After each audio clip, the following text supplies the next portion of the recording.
자, 이 시간에 2장 할 차례죠. 두 번째 일반 물리학 기초 2장 1차원 운동에 대해서 공부를 하도록 하겠습니다. 그 1차원 운동 말고 2차원, 3차원 운동도 있을 수 있는데 3차원 운동은 안 할 거고요. 2차원 운동에 대해서는 다음에 벡터를 배우고 나서 할 거예요. 그럼 1차원 운동은 사실은 요것들도 다 벡터로 기술이 돼요. 근데 1차원이기 때문에 직선에서만 왔다 갔다 할 수 있잖아요. 그러니까 오른쪽, 왼쪽. 그래서 방향을 부호 갖고 다 해결이 되거든요. 그래서 1차원 운동을 얘기할 때는 벡터라는 얘기를 안 쓰고 다 기술할 수가 있다. 그렇게 됩니다. 그럴 때 이제 운동이라고 하면은 운동에 대해서 무슨 얘기를 할 거냐? 물체가 움직이는 걸 얘기하는 건데요. 지금 하고자 하는 얘기는 운동의 모습만 표현할 거예요. 운동이 왜 그렇게 운동을 하느냐? 거기까지는 생각을 안 하고 어떻게 운동을 하느냐? 물체가 어떻게 움직이느냐 하는 건데 그러한 어떻게 움직이느냐를 기술하는 물리량이 변이와 거리 이런 것들이 있고요. 그 다음에 빠르기가 속도와 속력, 그 다음에 가속도가 있죠. 이런 물리량들에 대한 얘기를 1차원 운동에 국한해서 공부를 하도록 하겠습니다. 자, 첫 번째 변이. 변이는 말 그대로 위치의 변화량이에요. 얼마나 위치가 변했느냐. 그러니까 움직인다, 변이가 생겨야 움직이는 거죠. 그래서 변이에 대한 얘기를 할 건데 일단 이러한 변이, 운동을 기술하려면 기준틀을 생각을 해야 돼요. 그럼 기준틀이라는 것은 뭐냐면 좌표가 있잖아요. 좌표축이 있는데 좌표계. 그러니까 수학적인 좌표계가 있는데 이 좌표계를 반드시 요점을 원점으로 놓고 이렇게 표시할 필요는 없죠. 이렇게 해도 되고 똑같은 좌표계를 이렇게 옮겨서 표시해도 되죠. 요점이 원점이어도 되고 이 점이 원점이어도 되죠. 그런데 심지어는 이렇게 돌려서 표시해도 돼요. 얘가 X, 얘가 Y 이런 식으로 원점에 대해서. 그래서 직각 좌표계를 사용한다 했을 때 그 직각 좌표계의 원점을 어떻게 설정할 거고 축을 어떻게 표시할 거냐 하는 것을 정하는 것이 기준틀이다. 그렇게 보면 돼요. 그래서 기준틀을 얘기를 하고요. 근데 이제 통상적인 기준틀은 X축이, 그러니까 일반적인 직각 좌표계처럼 그 수평 방향의 X축, 수직 방향의 Y축을 통상적으로 기준틀로 잡죠. 그죠? 그래서 이런 기준틀에 대해서 변이. 근데 지금은 1차원 운동이기 때문에 지금의 기준틀은 그냥 수평이에요. 이쪽 방향으로 원점에 대해서 왼쪽, 오른쪽. 그죠? 그런 기준틀에 대해서 변이가 뭐냐? 변이의 정의는 말 그대로 위치의 변화량인데 위치를 X라고 했을 때 처음 위치가 XI고 이니셜, 나중 위치가 XF다. 그랬을 때 변화량은 나중 빼기 처음이에요. 나중 값에서 처음 값을 뺀 것이 델타라고 기술이 되는 거고요. 그죠? 그럴 때 X의 델타 값이니까 X의 차이가 되는 거예요. 그리고 X가 위치이기 때문에 변위다. 그렇게 이름을 붙이는 거죠. 그러면 위치는 어떻게 정하느냐? 위치는 기준틀에서 정해져요. 원점이 있고 요 점이 처음 위치였다. 물체가 여기 있다가 나중에 이 위치로 갔다. 그럼 이 위치하고 요 위치를 원점에서의 거리로부터 좌표를 정하면 되죠. 그랬을 때 이 정해진 위치에 따라서 처음에서 나중으로 간 것, 요렇게 이동한 것, 요게 변이가 되는 거예요. 그럴 때 변이는 여기서 이렇게 이동했는데 우리는 변이의 정의는 처음과 나중만 갖고 정의를 해요.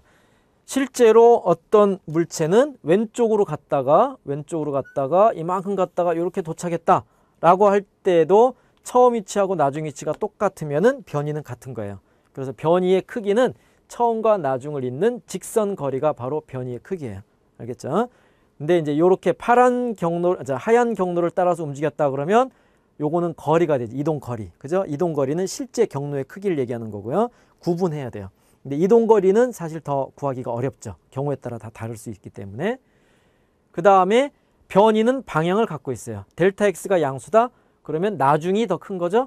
그러면 이 좌표축에서 기준틀에서 X가 증가하는 방향, 일반적으로 오른쪽 방향이다 하는 거고요.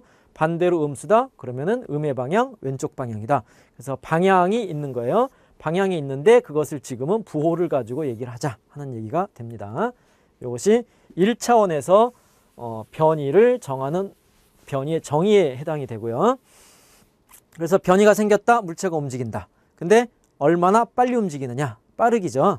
빠르기는 속도와 속력으로 정의가 됩니다. 자, 그래서 먼저 속력을 정의를 할게요. 속력. 근데 속력하고 속도가 모두 다 기본적으로는 시간당 거리, 시간당 변이가 돼서 기본적으로는 차원이 똑같아요.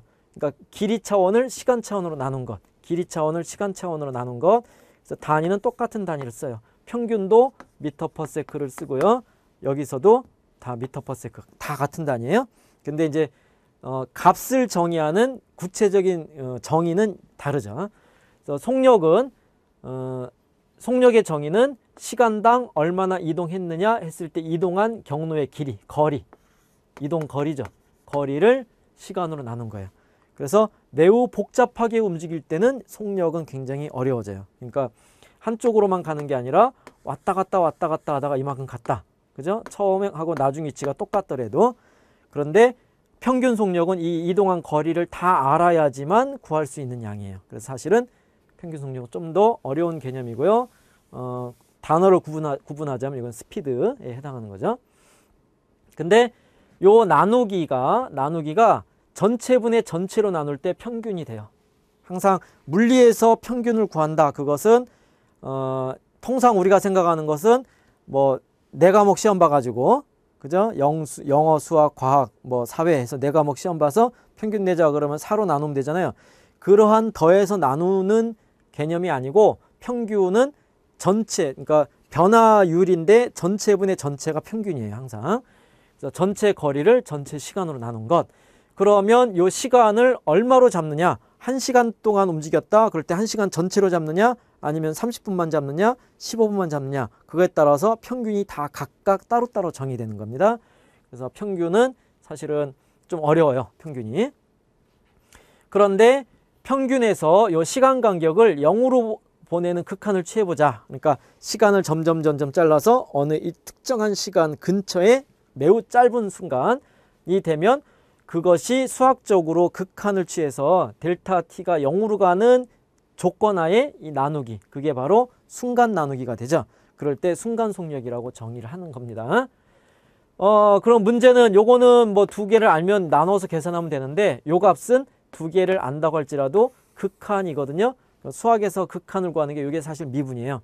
근데 이제 지금 요 수업에서는 강의에서는 미분을 활용한 문제는 안 풀 거기 때문에 그냥 이렇게 된다. 의미상 델타 t가 0으로 가면 평균이 뭐로 간다? 순간으로 간다. 그죠? 그렇게 의미를 받아들이면 돼요. 자, 그에 비해서 속도는 어떻게 정의되냐면 변이를 시간으로 나눠주는 거예요. 그럼 거리, 속도하고 속력하고 속도의 관계는 거리는 항상 움직이지 않으면 0이죠. 움직이면 무조건 이동거리가 증가하죠. 그러니까 부호가 항상 양수다. 0 또는 양수다. 그렇게 보면 되는데 변이는 그게 아니죠. 오른쪽으로 움직이냐 왼쪽으로 움직이냐에 따라서 부호가 플러스 마이너스가 다 가능하죠.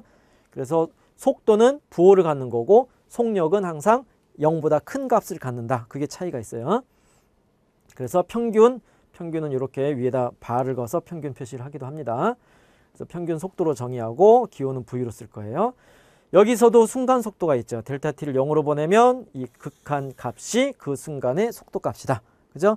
그리고 여기서도 전체분의 전체가 평균이다 하는 얘기입니다. 예, 이것도 미분이 되고요. 그런데 이제 그러면 요 값을 보면 속도는 부호가 있다 그랬는데 평균 속도가 됐건 순간 속도가 됐건 순간 속도가 조금 더 정보를 많이 갖고 있는데 순간 속도가 0보다 크다. 그 얘기는 여기에 델타 x가 양수이다. 그리고 어느 쪽으로 움직인다? 오른쪽으로 움직이는 거죠. 그죠? 짧은 순간에 얼마나 이동하느냐? 그건 모르지만 방향은 오른쪽이다. 그게 되는 거고요. 그 다음에 음수다. 왼쪽으로 움직인다. 그래서 속도의 부호가 바로 방향성을 표현한다. 그렇게 이해하면 되고요. 속력은 그게 아니죠. 속력은 왼쪽으로 가든 오른쪽으로 가든 속력은 똑같아요. 그죠? 그런데 그러면 속력하고 속도를 비교하면 둘 다 빠르기고 단위도 똑같은데 평균값은 거리와 변이만큼 달라요. 이 둘은 전혀 별개예요. 하지만 시간이 점점점 0으로 가는 극한을 취해주면은 이동 거리하고 변이의 크기가 같아져요. 그죠?